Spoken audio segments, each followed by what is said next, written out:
How is it going, everyone? I'm going to make a quick recap over the uh, daily plan as well as the live market commentary I provided through StockTwits. Quick thank you. We had 450 subscribers here on StockTwits today. Thank you.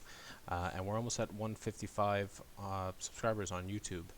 So thank you to everyone who's finding value and subscribing and following. So let's get into first thing I posted today. Creating a daily plan, step 1, checking the overnight TPO. Where are we in the market auction? In balance, out of balance, where's value, where's fair price, is structure being cleaned up, is there structure to be cleaned up? All things we could take from our TPO charts. So here obviously is the overnight TPO. Things we're looking at is where are value in our market profiles, or where is value. What do the tops look like? What do the bottoms look like? Do we have structure above, below? And using our value areas, using where we have been trading, we're able to find out where multi-day balance is.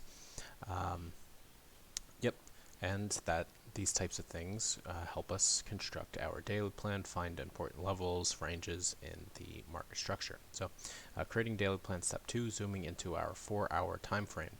Do we see a bid moving up, an offer moving down? Where are market participants positioned? Where can we infer their stops are placed? So I think we spoke about this yesterday on the YouTube, but we've been obviously trending up since a few days. What was it? Friday? And we could see buying imbalances moving up on the 4-hour cloud, right? I don't trade off moving averages, but I do use them to gauge trend. Where do we see sellers? Well, every single pullback here we have selling imbalances at the top, right? That's where we got our short yesterday at the highs in the selling imbalance. We see sellers at the high of the overnight high, and of course buyers trying to hold this bid. Yes. So using these things, using a few other things that we do in the room, we use our smaller time frames, we use clean candlestick charts even, and we could find where the majority of these transacted contracts, where the stops are. If these footprint charts are completely new to you, pinned to the home of the YouTube channel, I have a quick video on how to read these. So we had news, quite a bit of news coming out at 8:30, so even though my plan was ready, I think like 7:30, 7:45, I just wanted to wait just in case I had to adjust this. And this was today's daily plan. Now, in the private market recap that I released on Tuesday, again, I did not trade Monday. I said in this range, now that we're trading here, expect us to spend some time here. And I said, don't be surprised if we see what is called a balance day. And people like to say it's just chop, chop, chop, but there's more to it, and there's importance to it. And sure enough, today was a balance day. So there wasn't much to really go over, but let's go over the rest of what I said. Check out the transacted volume on the daily chart coming into this session. Do we see where buyers, sellers are located? So I'll zoom in here.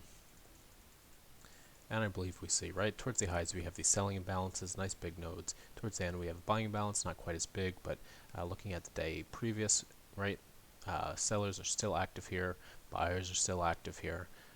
Important to know. Alright, so that was it as far as market commentary. I just want to read this because this was important as well. So 10 minutes into the open, we're seeing already this, I hate to say chop, but we're seeing this action. I knew to expect, a balance day probably was to come someday, at least this week. So I said, as a day trader, your job should be boring. You should know where you would like to be an active market participant before the day starts. Most of your day is, or at least should, be sitting on your hands until the charts tell you it's go time. Do not make this occupation more stressful than it is. So in our introductory series in the room, one of the things I said, right, our daily plan highlights inflection points that we want to be active market participants. Now, if we have a balanced day as we did today, in between two inflection points, just chopping, not actually hitting them, I always say, and I approach it, I just would rather not trade. That's not to say there aren't any trades, there are rules around these day types that you can use, and we had a few guys in the room did trade this. So it's just personal preference, really. I always say trading's all about risk to reward, and trading off these levels intraday is more risky than key inflection points, right?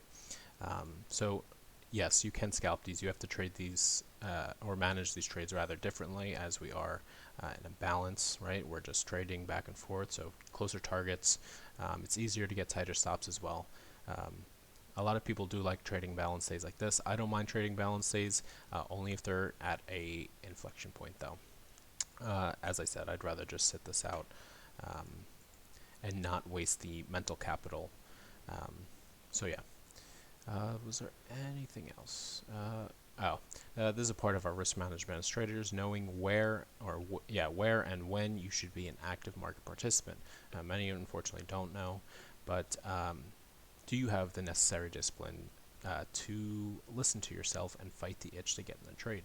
Order flow helps us. Why?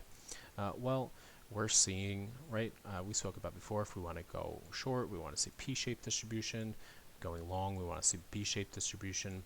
So if you're just a chart trader looking at your candlesticks, it's easy to just watch up, up, up, down, down, and want to get into a trade. But when you're able to look at the daily order flow, the 4-hour order flow, and you could really zoom out and you could see that price is not ready. We have not accumulated enough of a bid or distributed enough of an offer to be able to reverse price. So it gives you that confidence and kind of relaxes you because you know it's not time to be in a trade yet.